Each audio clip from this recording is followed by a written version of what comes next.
A regular day at the office. First of all, I have two offices, so I move around a lot. I have people in 32 locations within Miami-Dade County, and my day involves making sure that everybody's doing what they're supposed to. So generally, I can show up at any one or two or three of those 32 locations in any one day. About 2,000 people. We have not only county employees, we do have some contracted workers that work with us, but all total, my senior staff, my field employees, my administrative staff, they number almost 2,000 people. It can be a challenge, but first of all, you got to tell everybody what the goal is. And once they understand what you're working for, then it becomes a collaboration and everybody working for the same purpose. The best way to let them know is just point out, just go and tell them. I go out in the field, I go out in the mornings when people are gathering so they can go to work. They need to see me so they can understand my mission. My mission comes from my superiors, of course, the mayor, the county manager, and I take the word that they give out and I take it to them. First of all, because it is so large, when you have a large staff, you have to make sure that you can relate to them.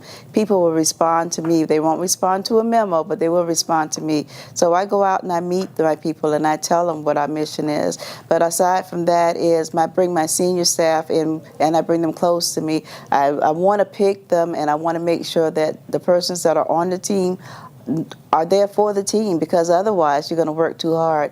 But aside from that, it has to filter down. I do retreats. I bring my supervisors in. I bring my senior staff in. I go out and meet people. I walk around and I talk to people. And once they understand, they see me working along with them, that's the team.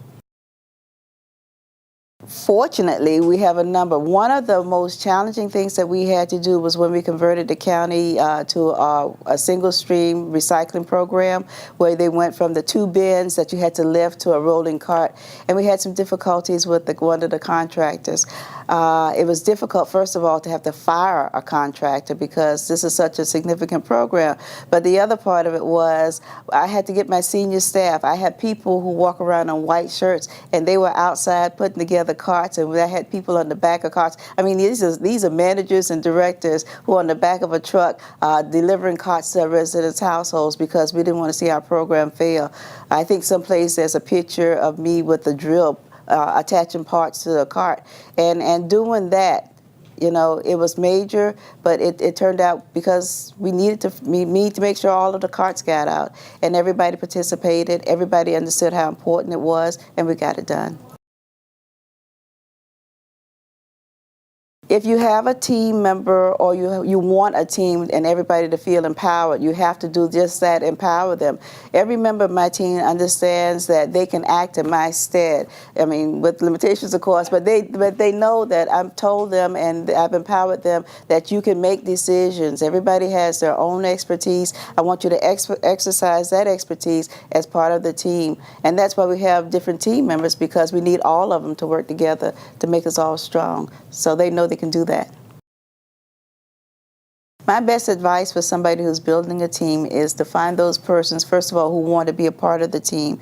If you have people who don't want to be a part of the team, it's best actually to let them go, because it's going to hurt you. But once you have people who want to be a part of a team, once they know you've told them and they understand what the mission is and what the goal is, you empower them to do what they're best at and work as a team. You do sometimes have to get people to understand that team means more than just them, that everybody's important and everybody brings something to the table, and that you lock arms and work together and get it done. My best advice to somebody who's going to do work for United Way is, first of all, they know what United Way does. They need to go out, they need to see United Way in action, and then they need also to talk to some of the persons who benefit from United Way, and that way they know what United Way does. And you got to know it before you can tell somebody else about it. And then other than that, I think if you make United Way fun, we work real hard at making United Way fun. If you know me and you know my department, you know this is a United Way department. We're united like that, and it's good because everybody understands not only we're going to do something fun for ourselves, we're going to do something that benefits our whole community, and who won't buy into that? Favorite experiences. I've had a lot of favorite experiences with United Way. I love the meetings. I love the women's leadership. I've gained new friends through that. So I really like that. I love the receptions. Receptions are always good. It's nice to network with people. I've had a great time. I remember once something was hard to do, but it was really meaningful. Was I went to one of the homeless shelters as part of the United Way experience, and that really touched me. So I've had a lot of wonderful experiences, and now a lot of wonderful friends as a result of United Way.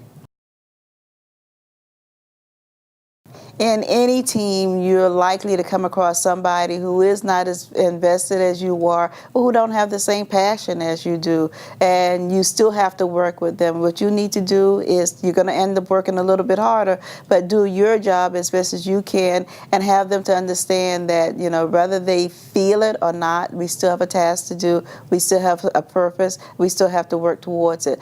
9 times out of 10, when you have a person who feels that way, either through a natural process, they get eliminated from the process, they remove themselves, or they come on board and then you move forward. But a difficult person, it might happen. You just work through it. It's hard when you have a difficult goal or something that seems literally impossible, but you still have to do it. One of the things I tell my people is that, as hard as it is, we don't always get to pick our tasks, but we do have to get them implemented. So we pick it, we work it, and we go step by step. And at each point in the process, we look at ourselves, and if we have a success, we hurrah that. And if we don't have a success, we work a little harder so that we can see what we're doing wrong. But at each point in it, you got to find something to celebrate. And then the other side of it is we do work hard. You got to make work as much fun as possible. And then as you go through it, it'll come to you. It'll come naturally at the end that, once you see something that's starting to look like it's coming together, and then you just run forward that much faster towards the end. It's good. It'll come out. I am so sorry I'm missing today's meeting with the United Way campaign managers, but I wish you the best luck. I wish that you a good day. This is so important. I know you're going to have a great time, and I know you're going to learn a lot, and I really know that you're going to go out and be successful campaign managers, and you know what United Way means to so many people, so this really is important to us. So thank you for doing what you do, and have a great day.